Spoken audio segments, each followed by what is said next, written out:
failed assassination attempt on Donald Trump was predicted, a new congressional bill is a renewed effort to pass a UAP Disclosure Act with a 9-person review board with power of subpoena and eminent domain.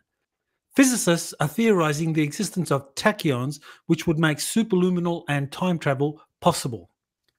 Insider confirms that not only inventions, but also scientific disciplines such as maths can have key theories and subfields classified for national security reasons. The US Space Force has just released a quick guide to its history and operations. Prospects of a coming alien invasion discussed in a new book, Secret Machines, War. These stories and more on Exopolitics Today, the Week in Review. You are listening to Exopolitics Today with Dr. Michael Salla, your source for the uncensored truth regarding the human, extraterrestrial, global, and political agenda. Click the like button and subscribe to this channel. And now, here's Dr. Michael Salla. Well, welcome to the July 20 edition of Exopolitics Today, the Week in Review.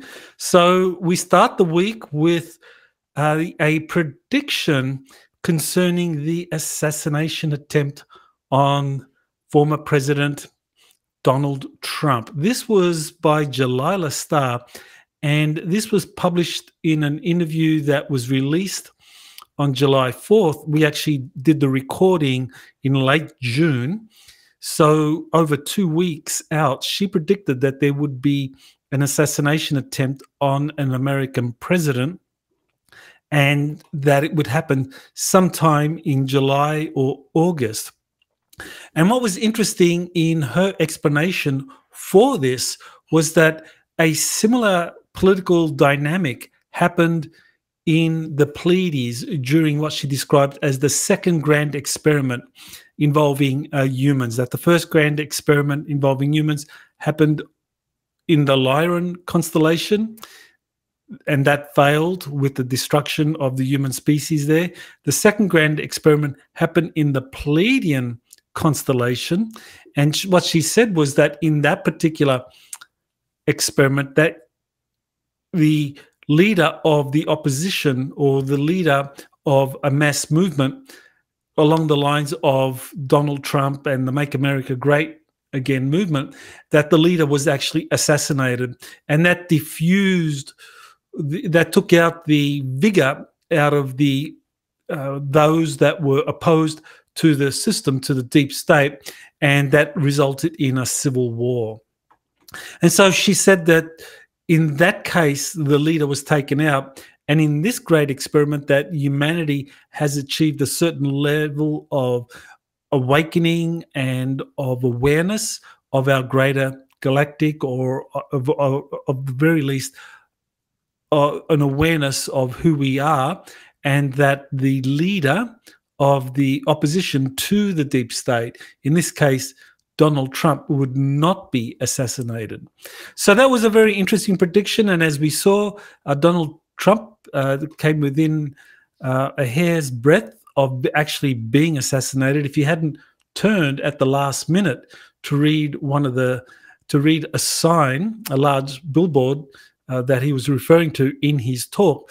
The bullet would have smashed into his the right side of his temple, and that probably would have been a death blow or extremely serious injury. So I actually did put up the extract for Jalila Star's prediction, which is from that July 4 webinar. From that July 4 interview I did with Jalila, where she discusses this. So definitely take a look at that prediction if you're not aware of it. I mean, there have been several others that talked about Trump's attempted assassination. But what we have from Jalila Star is this idea that it's a kind of follows the lines of earlier grand experiments, but this time it would turn out differently, which I think is very important for exopolitics, that we understand that the current political developments that are happening on Earth in a certain way mirror events that happened in during the time of Atlantis, which in turn are mirrors for events that happened on other worlds, such as the Pleiades, and even earlier, such as what happened in the Lyran constellation. So here is a tweet about this new congressional bill, and this is a bill that has been submitted in the US Senate, and it's going to go through the Senate process, and it's likely to pass the US Senate as it did a year ago. And this is a renewed push for the UAP Disclosure Act. And once again, you have two leading US senators, Mike Rounds from the Republican side, and Senate Majority Leader Chuck Schumer, and they have revived their Unidentified Anomalous Phenomena Act, and which would essentially lead to a controlled disclosure process. And in this controlled disclosure process, there would be the creation of a 9-person review board that would report directly to the President of the United States, giving him or her the advice and information that they have gained from reviewing all of the UFO-related information from the US military intelligence community, as well as corporations. That's where the powers of subpoena and the power of eminent domain come in. So this revival of this UAP Disclosure Act is a good thing. I think there really is. It's important to have these kinds of controlled disclosure initiatives being pushed through the US Congress. I mean, I know people can be very skeptical whether or not this is going to be passed. I think that it may very well meet the same fate as the earlier attempt in 2023, but 1 year later. And also, we need to keep in mind that it's a different political climate.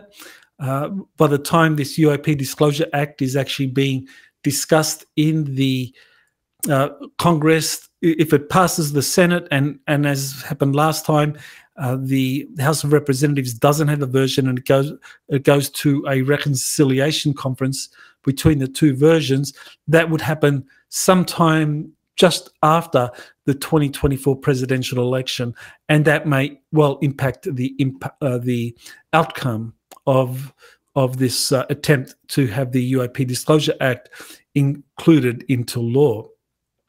And I think there's something to be said for this controlled disclosure initiative that steers a middle path between catastrophic disclosure and limited disclosure.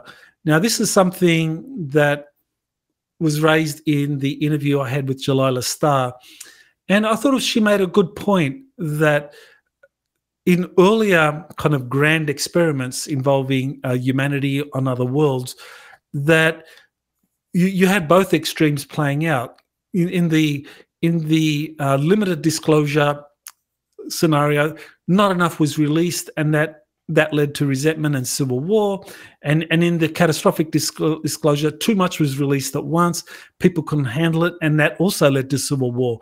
So there does seem to be great merit in this idea of a controlled disclosure initiative, some kind of middle path where you have a safe zone so that you don't have too much societal disruption. And I could easily see how, for example, a uncontrolled disclosure, or let's just say a catastrophic disclosure where all of the truth is revealed at once, that you could have many people in the religious community not accepting it, that they would not accept extraterrestrials, that they would say these are demons and jinn and whatever, and that could lead to civil war because they would presumably be very angry at those that wanted to cooperate with these visiting extraterrestrials that they would call demons in disguise or jinn.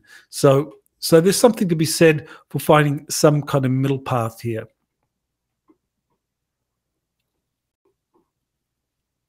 Now, here's a tweet concerning, well, I retweeted something from J. Christopher King, who is he has his own Twitter feed. There he is, at 10,000 followers. So he's got quite a following there in Twitter, and he focuses on this debate happening over the inclusion of the power of eminent domain in this UAP Disclosure Act.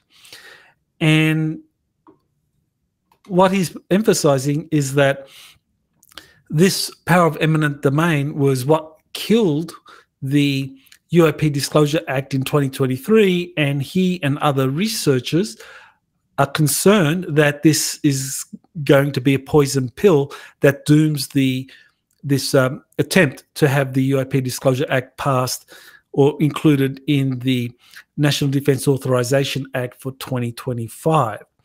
So just to remind you, this is the relevant section: disclosure of recovered technologies of unknown origin and biological evidence of non-human intelligence, exercise of eminent domain.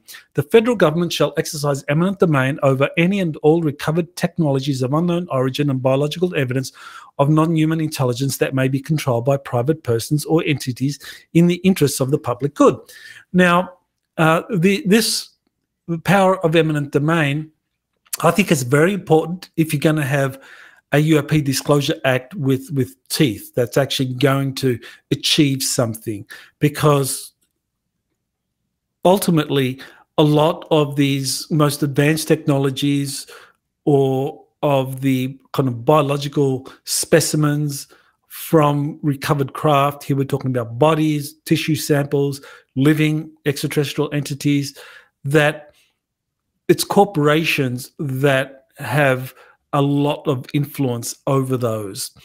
And that in order to get corporations to relinquish any control they have over these acquired extraterrestrial technologies or bodies or life forms, that there has to be some kind of eminent domain, because frankly, corporations could always justify their possession of these technologies under proprietary ownership or on the basis of some agreement that was reached with the Pentagon. There is a type of an agreement that does make it possible for corporations to receive the technologies or any retrieved technologies from extraterrestrial crash sites, including biological entities, that the corporations receive these, and that there is an agreement reached with the Pentagon whereby those technologies that the corporation have will not be returned. So this eminent domain power is something that the corporations that have been for decades now working on secretly reverse engineering captured extraterrestrial spacecraft, building secret space programs with reverse engineered technologies. I mean, they do not want this power of eminent domain at all. So I'm not surprised that they would find members of Congress actually supporting them and jettisoning this particular UAP Disclosure Act. So definitely there is a lot of danger in trying to include the power of eminent domain in a UAP Disclosure Act. But if you don't include it, then it's not going to have much teeth, because all of the relevant technologies are in the hands of the corporations. And what I think this would achieve, having this power there, it would be like a sword of Damocles that would hang over the head of any corporation that would not cooperate with the 9-person review board reporting directly to the president. If that review board is to be effective, they need to be able to go to a corporation and say, hey, we know you got a craft that was recovered, given to you by the US military back in the day. We want to look at those technologies. We want to know what's been happening. And the corporation and the review board, they can have a dialogue, they can have a negotiation. But if the review board doesn't have the power of eminent domain, the corporation will just tell the review board, get lost. I mean, that's essentially what happened to Admiral Thomas Wilson in 1997 when he was told about a corporation having in its possession some technologies that were retrieved from a crashed spacecraft, a crashed extraterrestrial spacecraft.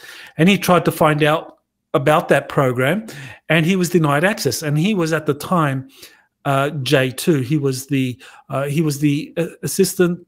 He was the deputy director of the Defense Intelligence Agency, and he was also the deputy head of the intelligence for J2 for the Joint Chiefs of Staff. So he was a 2-star admiral at the time.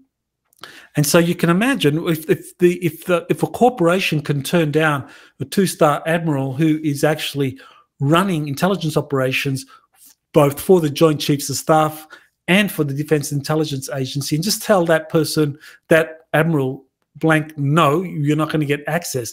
What power is a 9-person review board? What chance will they have of getting access to such technologies if they don't have the power of eminent domain? So without eminent domain and the power of subpoena, they really are not going to be able to do very much. So I'm very much in favor of having this included, even though researchers are pointing out that this could be a poison pill. And yeah, that is the risk. Okay, so here's a interview I did with Elena Danaan while we were in France doing a conference there near Valence, and she discussed some of the recent updates that she's been receiving from Thorhan Eredyan, from Prince Ea of the Anunnaki, and some other sources. And I think it's very important that people that want to understand what is going on, that you listen to Elena Danaan's information. You don't have to agree with it. You don't have to accept it all as true. But I think for those of us that are wanting to understand what is going on, we need to understand the different contactee stories, what they're experiencing. And the thing I like about Elena's information is that it's been corroborated multiple times by multiple sources. Jean-Charles Moyen has been able to corroborate her information. He's a separate source. And also JP, who's still active with the US Army, his information corroborates what Elena has said. And also there has been many other instances where her information has been corroborated. So I think in terms of understanding the big picture of what's happening around us today, we need to know what Elena Danaan is being told by her different extraterrestrial contacts. And what she says in these updates makes a lot of sense. That and the updates I'm talking about are these Star Nation news that she does once a week on her YouTube channel, and she presents the information that she's receiving from these different extraterrestrial sources. And she has said that the deep state at the moment is really trying to is in a very dangerous position at the moment, that any kind of disclosure initiative that comes from the Earth Alliance or positive extraterrestrials or positive crypto-terrestrials, any disclosure initiative that they come forward with is going to be twisted in a way. So if, for example, the positive extraterrestrials wanted to show themselves to kind of help awaken humanity to the presence of extraterrestrial life, or what the deep state would do using its assets in the media, in covert programs, in corporations, it would use its assets to twist that and distort that into actually the opposite, rather than extraterrestrials being here to reveal themselves and to kind of help usher in a galactic age on planet Earth. It would be like, no, they're here to invade, to take us over, they're going to turn us into a slave species, all of that kind of nonsense. So what she is being told by Thorhan and others is that currently the Earth Alliance, working with the different extraterrestrial organizations, are really proceeding very, very cautiously in terms of how much they reveal. And once the deep state is taken out of the picture, then that's when disclosure will move forward at lightning pace.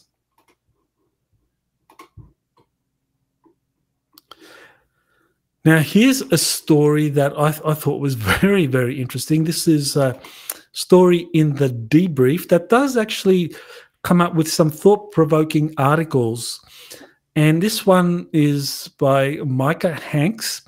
And bizarre tachyons that may be able to send data back in time could be reconciled with special relativity. So he's talking about some of the developments in theoretical physics, about the existence of these tachyons, and that they can be that is compatible with Einsteinian physics.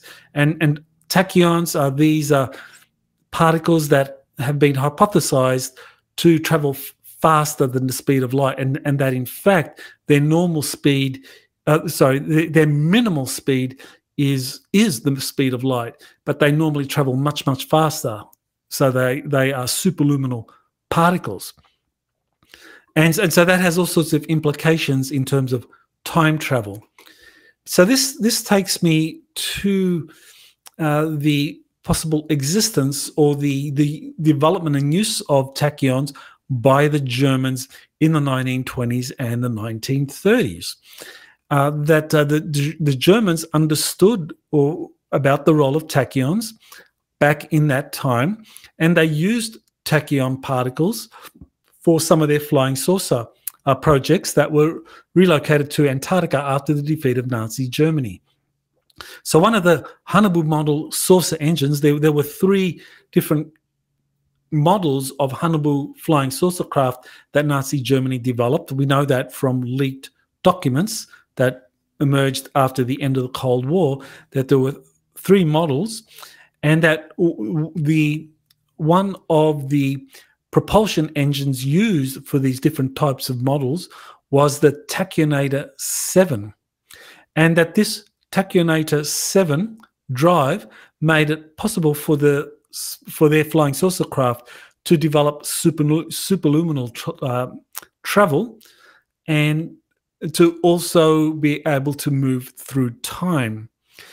Now, this is something that we've heard from insiders who have come forward that have talked about the Dark Fleet or the Nachtwaffen, and that what happened was that after you had the establishment of a breakaway German colony in Antarctica, that they had help from different extraterrestrial groups that were assisting them. Eventually, they were able to develop functional superluminal spacecraft capable of traveling way outside of our solar system to other solar systems such as Aldebaran. And one of the kind of most curious aspects of the Dark Fleet was that they developed the capacity to begin missions after they have returned from the mission. So that what that tells, the way it was explained was that the captain of a Dark Fleet craft, before they actually set off on their next mission, would wait for themselves to return from that mission, and they would see themselves returning from the mission, and then they knew that the mission was successful, and so they could go on that mission.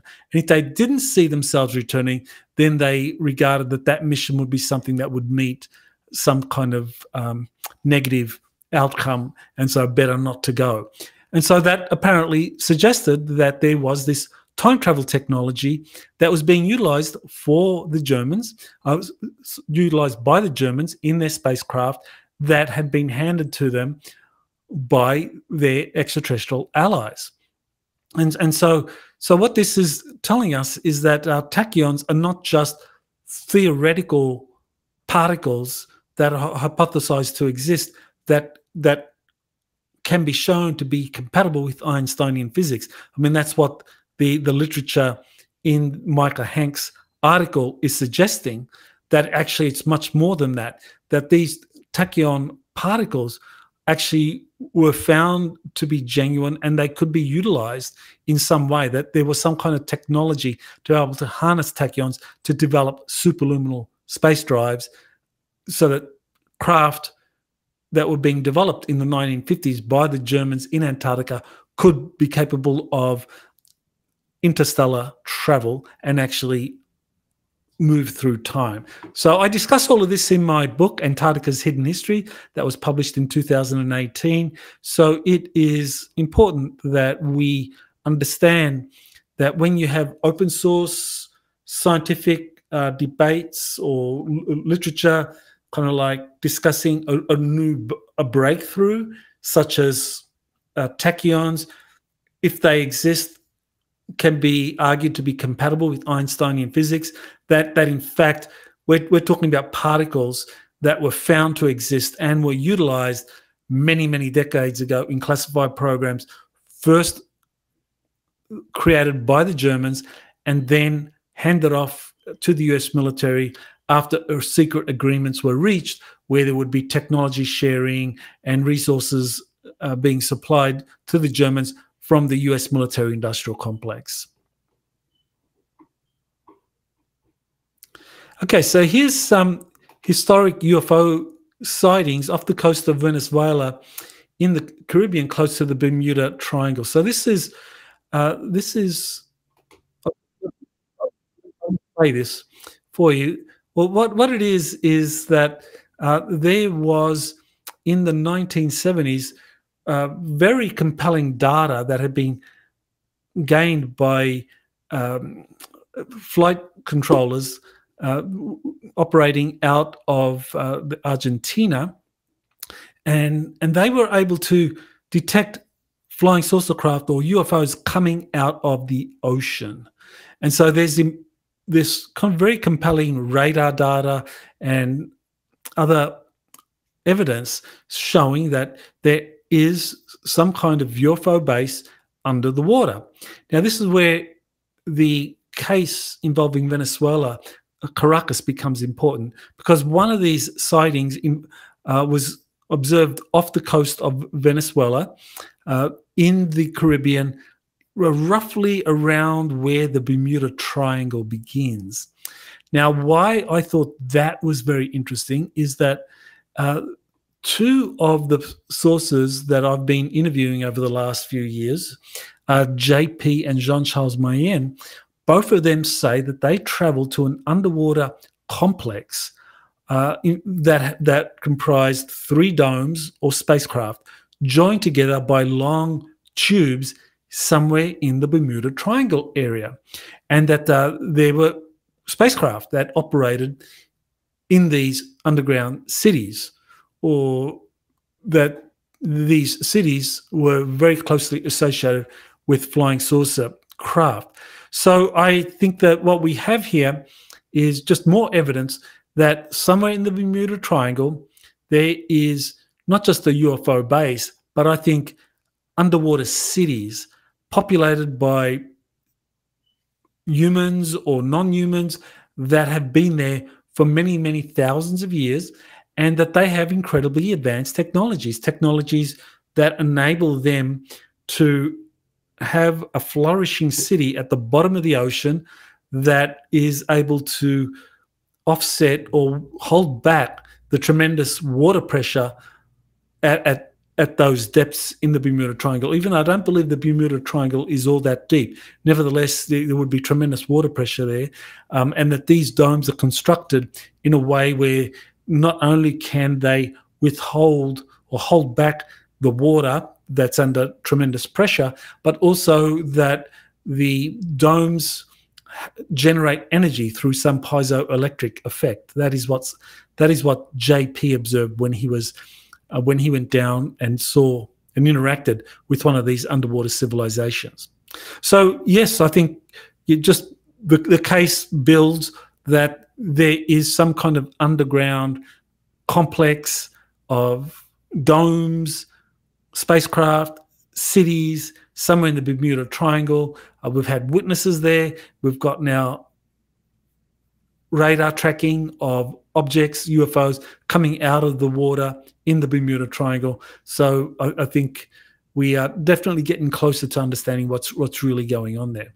So speaking of JP, here's the testing for a covert space mission to Saturn. This is the last update I did with him.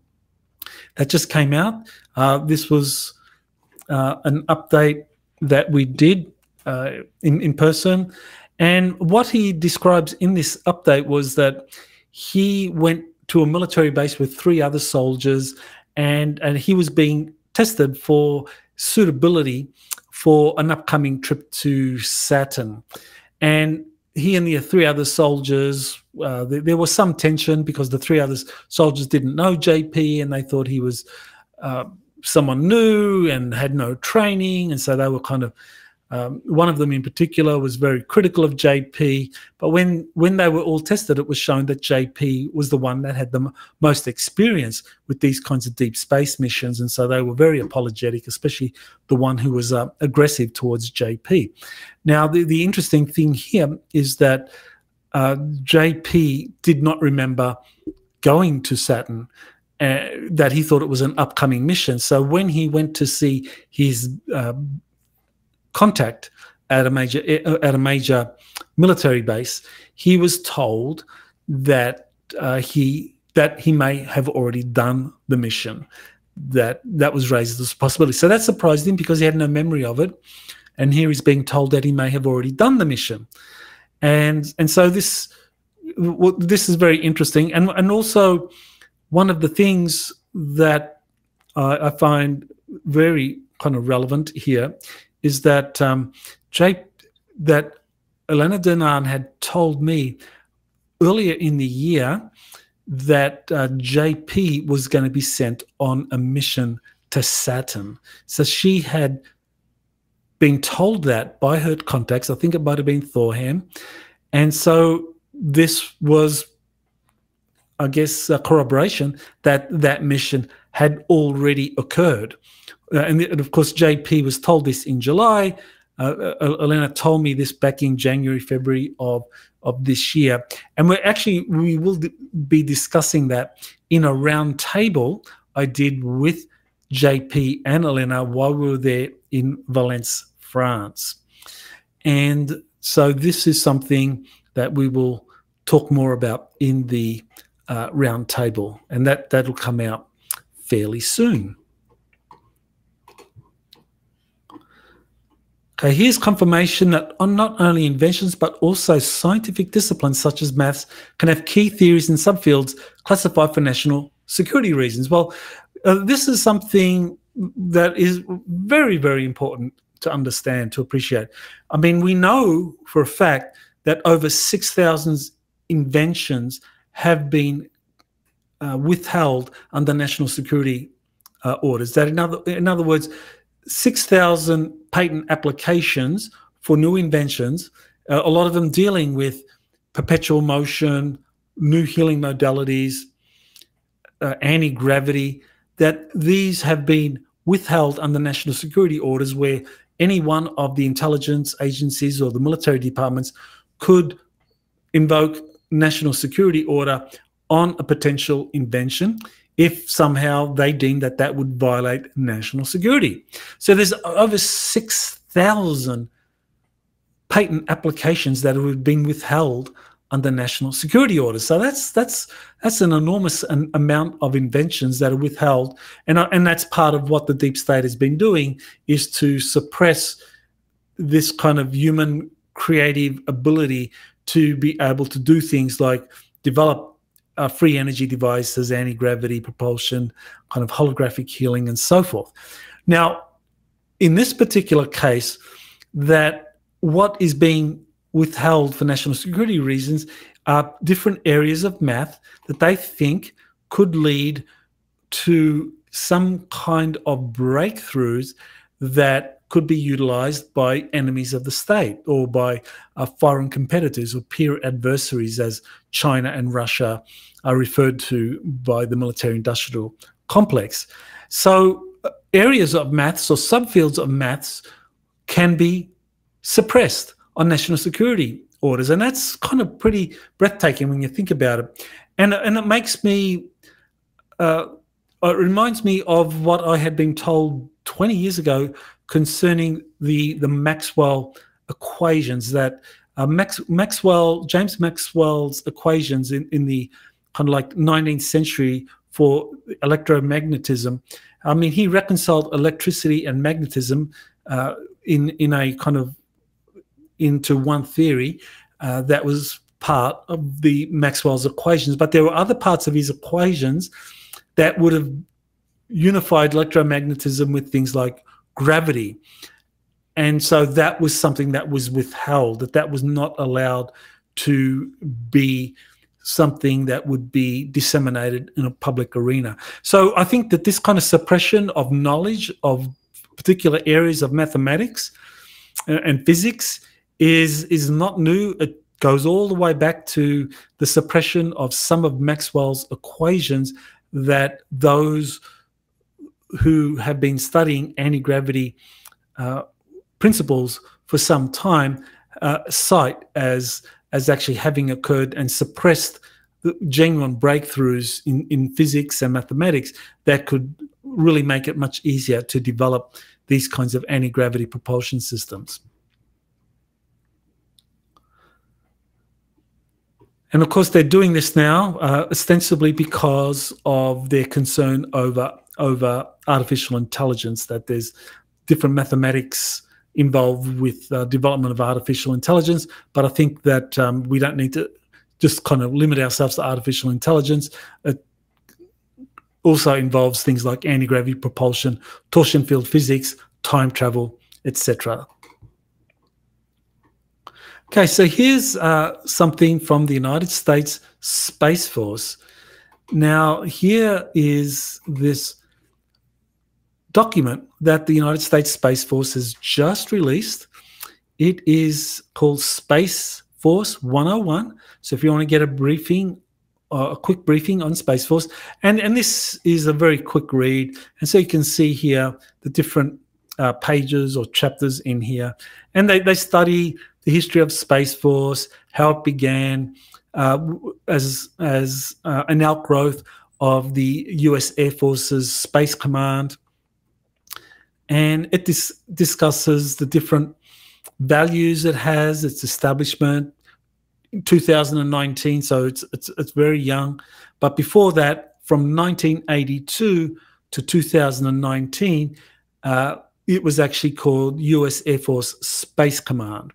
And that US Air Force Space Command was rebranded in 2019 as Space Force.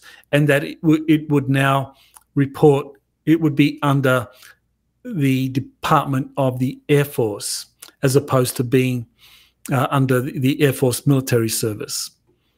Now, what this, and of course you have the Guardians, the different ranks. It follows the rankings of the Air Force and the Army and the Marine Corps. And you have different field commands, different locations. I thought this was very interesting. Space Operations Command, Space Systems Command, and that one of these, I think it's Space Force Command, is actually headquartered at MacDill Air Force Base. So that's interesting because that is the base where from 2017 to 2018, JP supplied me dozens of photos of flying triangles, flying rectangles that he observed flying to and from the base for covert missions, and that he was being encouraged to take these photographs, and I released them on exopolitics.org. Now, at that time, that would have been Air Force Space Command, but now it's Space Force Central. It's Space Force's Special Operations Command. There you go. So the Space Force operates out of MacDill and also other areas. And so here you have the different places in the United States where Space Force operates out of. The current headquarters are in Colorado Springs. Peterson Space Force Base is the current headquarters of the US Space Force.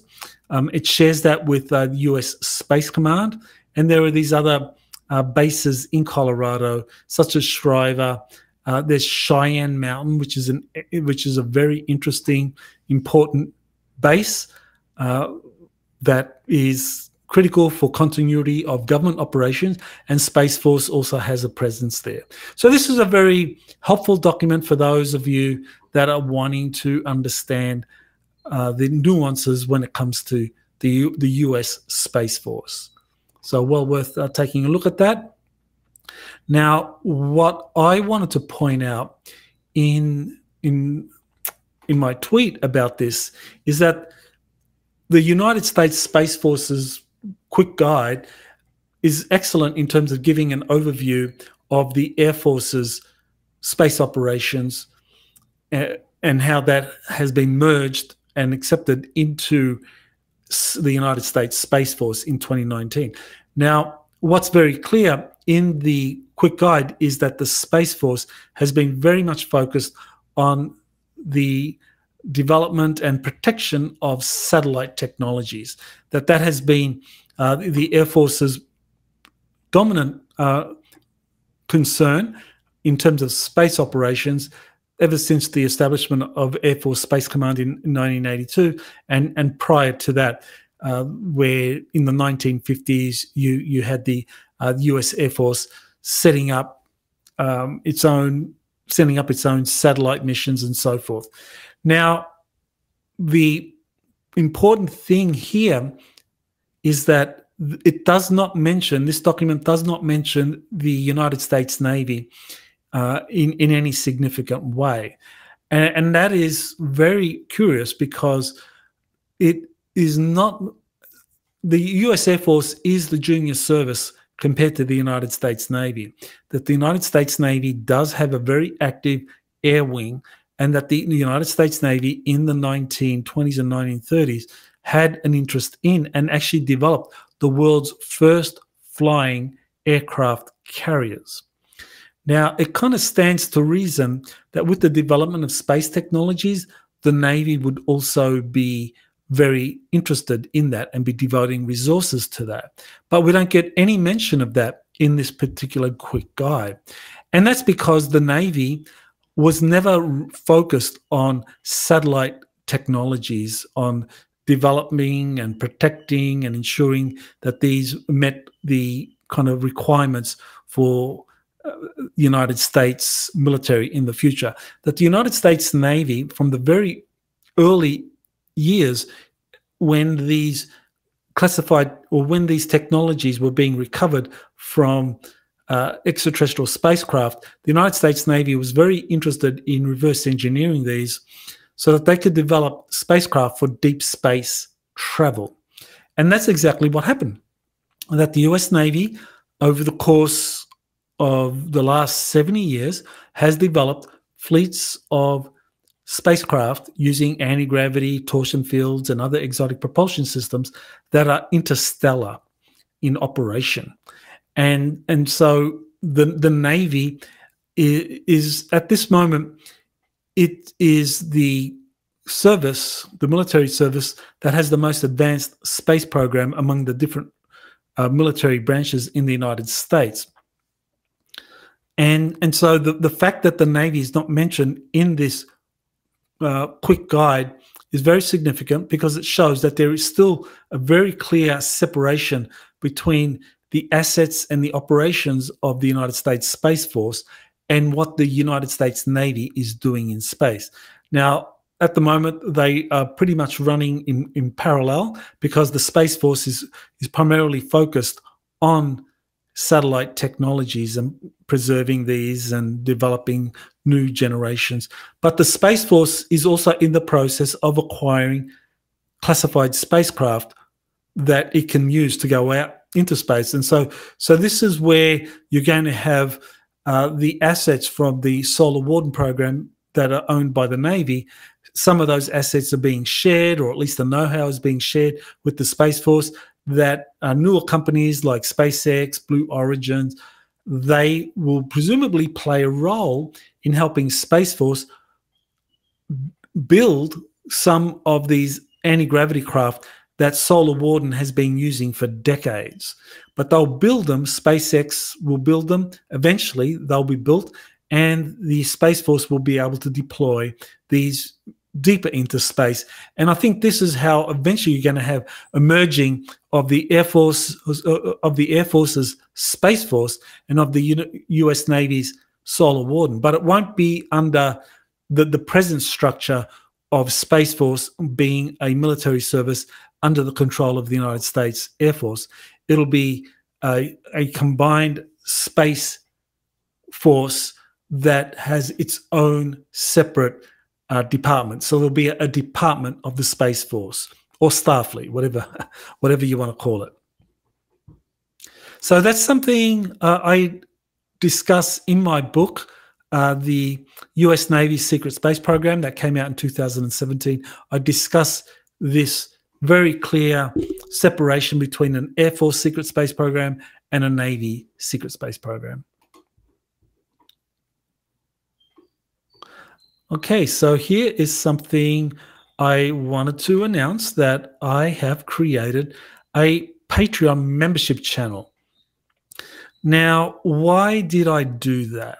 I did that because I've interviewed some people, and their interviews are not something I can release on YouTube without being censored. I mean, my channel can be taken down quite simply because they're talking about children, and they're talking about how those little people are connected to secret space programs, deep underground military bases, and the exploitation and the use of them, and a lot of other topics such as transhumanism and the thing that goes into the arm. I mean, those are topics I cannot discuss on YouTube because my channel will be censored. I've already had strikes, and they get lifted, and eventually if you kind of like play ball. But I mean, self-censorship only has a certain shelf life, and I'm pretty sick of it.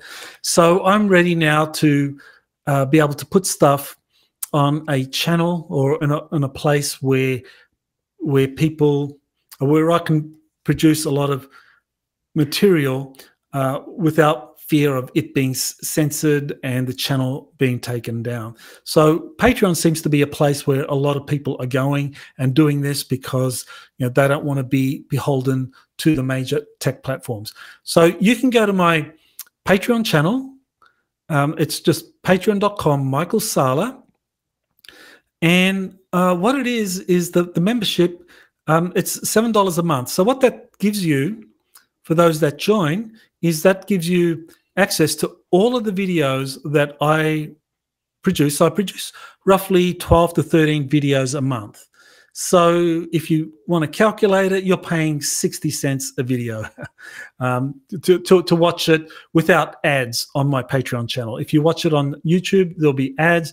But the real benefit for me is that I'm able to tackle subjects and actually invite guests who are going to talk about the young people and the substances that are taken out of them when they're tortured, and the many other kind of horrible things that happen to them in these deep underground military bases. And there are a lot of guests that I would like to interview, but I've been hesitant to interview because in the past, when I have interviewed such guests, my channel gets a strike, and then I'm kind of wondering whether the channel is going to survive. So now I can do that, and so those videos will not be released in full on YouTube. On YouTube, you'll just have a teaser. So for those that want to watch the full interview, they can go to my Patreon channel and they can watch the full uncensored version. Now, for those of you that just want to watch all my material on YouTube, things aren't going to change very much at all. You'll still be able to access everything that I release. You'll still have the ads, but when I do an interview with someone controversial, that interview is not something that I'm, for example, Mike Adams from Natural News. I would love to interview Mike Adams on Natural News on my YouTube channel, but I know it would be struck down, it would be removed.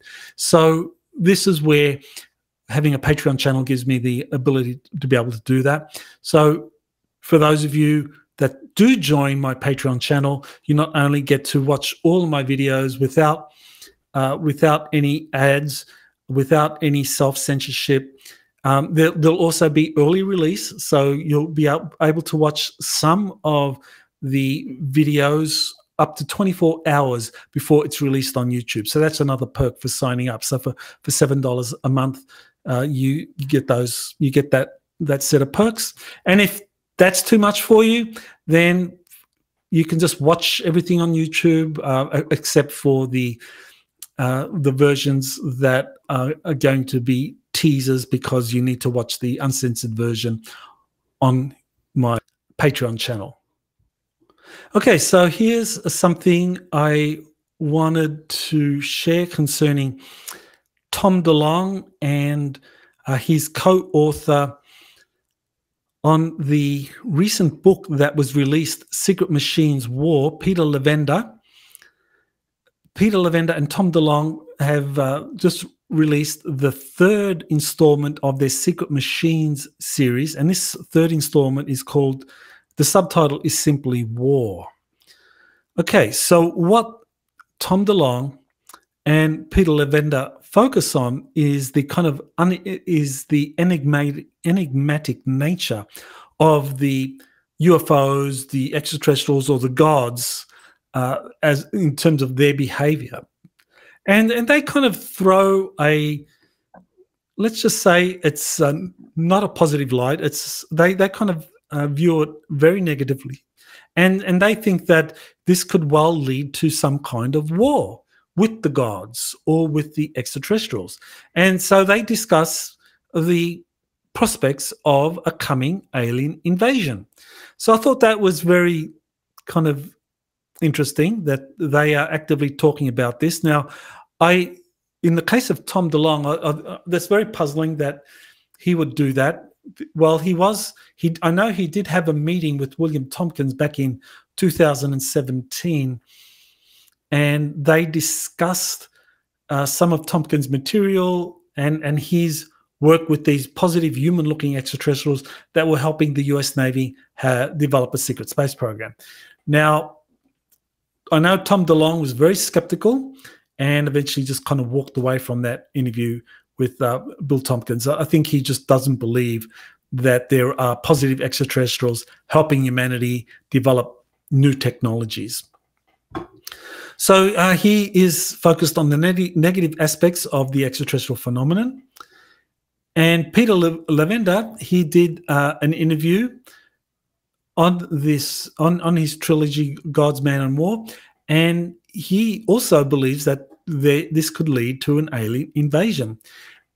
And so here's the interview that Peter Levender did on the Engaging the Phenomenon YouTube channel. So you can watch the full interview there. It goes for, I think it was a couple of hours.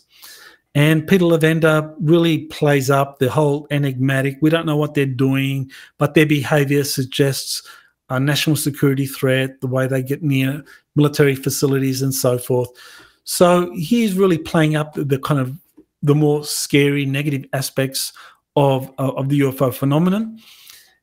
Now, what is important to mention here is that Peter Levender has admitted to him having CIA connections, that the CIA tried to recruit him when he was a teenager.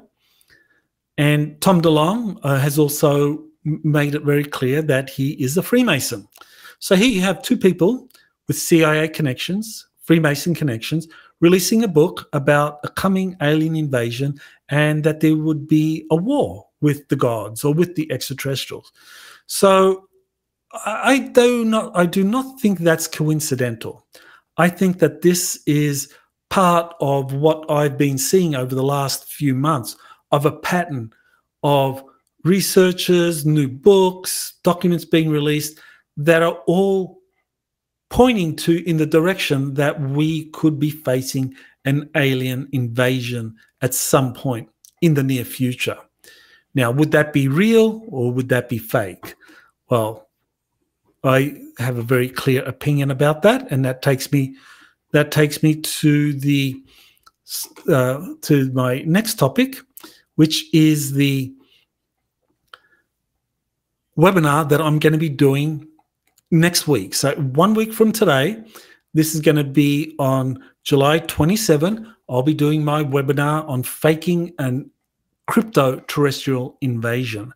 And that kind of lends into the kind of information that people like Tom DeLonge and Peter Levender and many others are saying that, these gods or these extraterrestrials are very enigmatic. We don't know where they come from.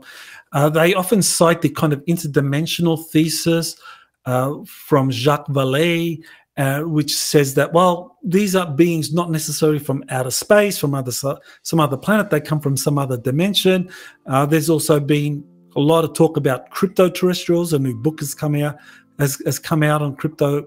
And a peer-reviewed article, I discussed that a week or so ago, on the crypto-terrestrial hypothesis. That's coming out in a major journal. So there's just a lot more chatter about the existence of crypto-terrestrials and the possibility of an extraterrestrial invasion of some kind. So I think this will be a false flag event. I think this is where we get into the whole politics side of things, the geopolitics side of things, that geopolitically, what the deep state has been trying to do in terms of fomenting a world war has failed. What the deep state has been trying to do in terms of fomenting a civil war in the United States, that has failed.